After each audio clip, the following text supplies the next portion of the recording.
En 1898, La Tentation de Saint-Antoine est le premier film chrétien de l'histoire. Depuis, l'industrie du cinéma n'a jamais cessé de s'inspirer de la Bible pour réaliser des films, que ce soit la vie de Jésus-Christ ou les histoires de personnages comme Moïse, Jacob et Noé. Cette première catégorie, ce sont les films bibliques, mais depuis quelques années, une nouvelle forme de film chrétien a vu le jour. Les médias ont appelé cette nouvelle vague Godlywood.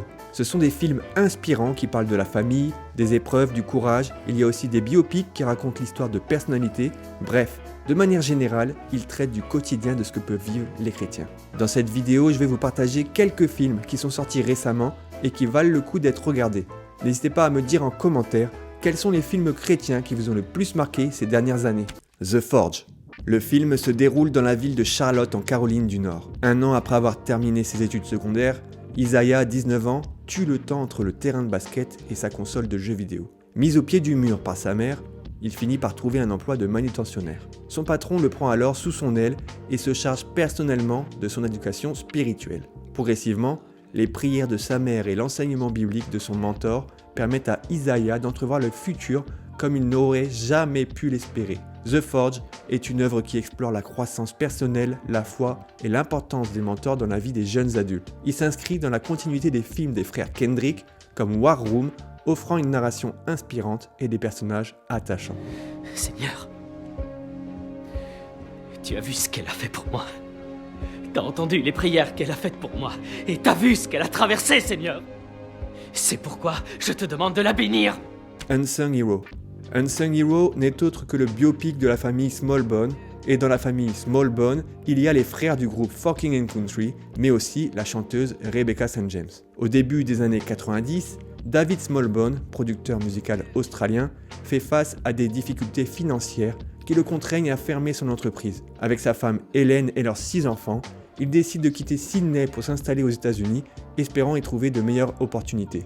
Malgré les défis et les incertitudes, la famille s'appuie sur sa foi et sa passion pour la musique pour surmonter les épreuves. Hélène en particulier joue un rôle central en maintenant l'unité et l'espoir au sein de la famille. Unsung Hero offre une plongée inspirante dans le parcours d'une famille qui, malgré les obstacles, a su garder espoir et poursuivre ses rêves grâce à sa foi et à sa passion pour la musique. Il n'y a plus rien à manger et on a presque plus d'argent. Donc on doit s'adapter, parce que ça ne va pas être simple. Ça, c'est tout ce qui nous reste. Parfois ça grandira, et parfois ça diminuera. Et on devra le dépenser intelligemment. Inspiré d'une incroyable histoire vraie.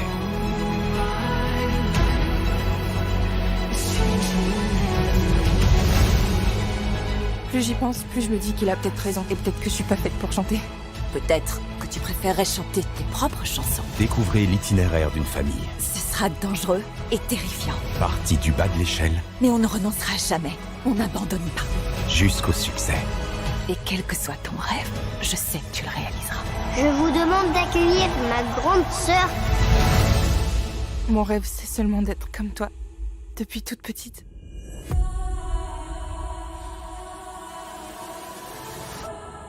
Je veux un contrat, moi. Moi aussi. On verra ça plus tard. Découvrez leur aventure. Sound of Freedom, un film qui a fait polémique à cause de la gravité du sujet abordé, l'exploitation sexuelle des enfants. Sound of Freedom raconte l'histoire d'un ancien agent du gouvernement américain ayant pour mission de démanteler un réseau de trafic d'enfants abusés sexuellement en Colombie. L'histoire suit Tim Ballard, un agent du Homeland Security spécialisé dans la traque des criminels exploitant des enfants. Après avoir sauvé un jeune garçon, il découvre que la sœur de celui-ci est toujours captive. Il décide alors d'entreprendre une mission dangereuse en Amérique du Sud pour la retrouver, mettant en lumière la réalité du trafic d'êtres humains. Timoteo, tú rescatas niños, ¿verdad? ¿Puedes ayudarme a encontrar mi hermana? Te prometo. Notre département, c'est la sécurité intérieure. On ne va pas aller sauver des enfants du Honduras en Colombie. Alors elle va disparaître. C'est fini. Imagine, tu entres dans sa chambre, là, maintenant, et tu trouves le lit vide. Qu'est-ce qu'on ferait? Il faut que tu démissionnes et que tu ailles sauver ces enfants.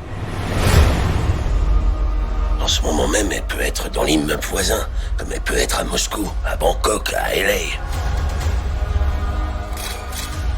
Elle, c'est un gros poisson. C'est le territoire des rebelles. Personne ne peut y aller. Ni l'armée, ni la police. Et nous encore moins. Et s'il s'agissait de votre fille? Les Marines viendront pas te sauver. Vous serez tout seul. Ce boulot, il vous brise en morceaux. Et là, j'ai une petite chance de pouvoir me reconstruire. Quand c'est Dieu qui donne les ordres, tu te tais et tu obéis.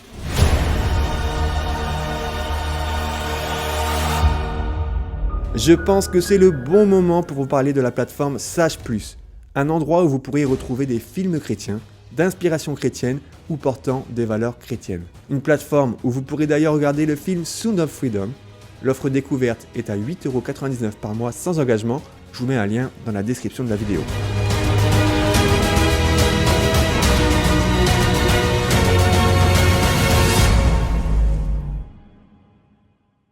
Jesus Revolution. Jesus Revolution est un film américain sorti en 2023. Il s'inspire d'une histoire vraie, celle du mouvement de réveil chrétien aux États-Unis dans les années 1970, connu sous le nom de la Jesus Movement. L'un des acteurs principaux, Jonathan Romy, est d'ailleurs connu pour interpréter Jésus dans la série The Chosen. Dans ce film, nous suivons Greg Laurie, un adolescent en quête de sens dans une Amérique en pleine transformation culturelle. Il croise la route de Lonnie Frisbee, un hippie évangéliste charismatique, et du pasteur Chuck Smith, un homme d'église conservateur. Ensemble, ils vont ouvrir les portes de l'église aux jeunes hippies en quête de spiritualité, lançant ainsi un mouvement religieux qui marquera les États-Unis et influencera la culture chrétienne contemporaine. Si vous voulez les convaincre, vous devez leur parler dans un langage qu'ils comprennent. Si je les fais venir, je perdrai mon travail. Seule une porte ouverte nous permettra d'entrer. Et celle de votre église est fermée à double tour. Vous avez sûrement remarqué que nous accueillons quelques invités. Je vous présente mes nouveaux amis. Soyez les bienvenus. Ils n'ont rien à faire ici. Ils ne portent même pas de chaussures. Ils salissent le nouveau tapis de la paroisse. Ils ont besoin de notre aide. Si vous avez l'impression d'être incompris ou jugé, je vous promets que vous trouverez le pardon et la liberté dans notre église. C'était incroyable! Cette porte vous sera toujours ouverte, n'importe quand. Et si cela déplaît à certains, vous savez où se trouve la sortie. Allez, pasteur, il est temps de s'y mettre. J'étais prête à abandonner. Et t'as fait ce que personne n'avait osé faire. Lorsque l'on ouvre son cœur... Je sais pas encore bien ce que c'est, mais je me sens enfin à ma place. Il va vous falloir une plus grande église. Il y a de la place pour tout le monde. On vit une période sombre dans un pays divisé. Mais vous avez ramené l'espoir. Et il se propage. Vous êtes ici chez vous. Et je veux que vous en parliez à tous vos amis.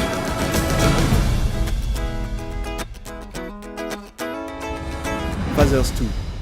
Fathers 2 est un film qui met en vedette Mark Wahlberg, qui incarne Stuart Long, un boxeur devenu prêtre après avoir vécu une transformation spirituelle intense. Stuart Stu Long est un ancien boxeur amateur dont la carrière s'effondre à cause d'une blessure. Cherchant un nouveau but, il part à Hollywood pour devenir acteur, mais finit par enchaîner les petits boulots. Sa vie prend un tournant inattendu lorsqu'il rencontre Carmen, une enseignante catholique pratiquante. Prêt à tout pour la séduire, il commence à s'intéresser à la foi et finit par ressentir un véritable appel religieux. Malgré le scepticisme de son entourage, il décide d'entrer au séminaire pour devenir prêtre. Cependant, Stu est confronté à un nouveau défi lorsqu'il est diagnostiqué avec une maladie dégénérative rare. Au lieu de renoncer, il choisit d'embrasser sa souffrance et de continuer à inspirer les autres par sa foi et sa détermination. You have a progressive muscle disorder. The muscles weaken until they cease to function. Is there anything it doesn't mess with? Yeah, erectile function.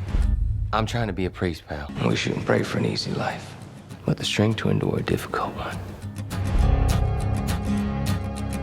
Well, you can't say I never gave you nothing. Yeah, I skipped over thanking you. Went straight to the source. All Saints. All Saints est un film dramatique chrétien américain sorti en 2017, réalisé par Steve Gomer. Il est basé sur une histoire vraie, celle du pasteur Michael Spurlock et de sa petite communauté qui a transformé une église en difficulté en une ferme prospère pour aider des réfugiés birmans. Michael Spurlock est un ancien vendeur reconverti en pasteur. Il est envoyé dans une petite église du Tennessee, l'église All Saints, avec pour mission de la fermer en raison du manque de fidèles et des dettes accumulées. Mais tout change lorsqu'un groupe de réfugiés Karens de Birmanie, fuyant la guerre civile, arrive dans la région. Ces nouveaux arrivants ont un grand besoin d'aide, mais aussi des compétences agricoles précieuses. Plutôt que de fermer l'église, Michael et sa communauté décident de transformer le terrain de l'église en ferme pour nourrir les réfugiés et sauver la paroisse. Ce projet, à la fois spirituel et humanitaire, va se heurter à de nombreux obstacles. Scepticisme de l'église, manque de financement, catastrophes naturelles, mais la foi et la solidarité de la communauté permettront de relever le défi. Dieu veut que je sauve cette petite église en transformant cette terre en ferme. Par les producteurs de War Room et Miracles from Heaven. Cette voix que vous avez entendue, vous êtes sûr que c'est la voix de Dieu, pas celle de votre ego? Ces gens-là sont pas ici pour ramasser vos haricots, ils sont là pour être américains. Rien n'est plus américain que l'agriculture. On crée une ferme, on y travaille ensemble, on sauve notre église. Amen. Comment vous allez labourer? C'est amusant que vous posiez cette question. Votre patron va perdre une chance de bien vendre l'église, révérend. Tu as risqué nos carrières sur cette idée. Vous avez prêté serment, devant Dieu, pas devant moi, d'obéir même si vous étiez en désaccord. J'ai prêté serment en tant que chrétien de veiller sur le plus petit de mes frères. Quand on sème la foi. Toute cette histoire de ferme n'a rien à voir avec mon ego, tu es d'accord? On récolte l'espoir.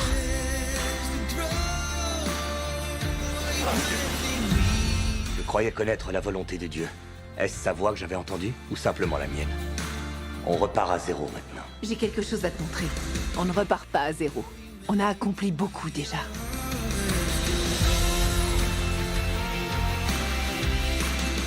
L'espion de Dieu.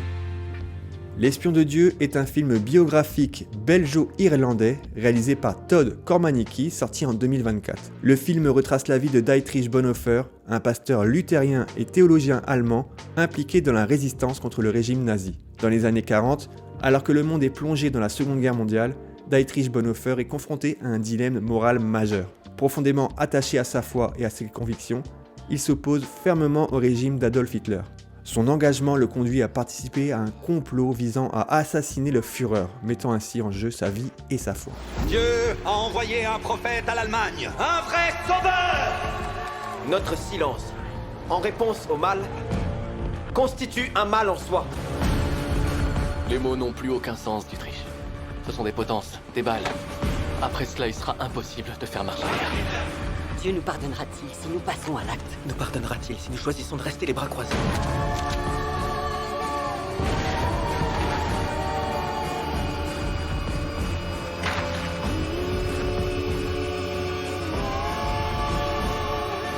On arrive à la fin de cette vidéo. Sachez que c'est déjà la 4e vidéo que je réalise concernant les films chrétiens.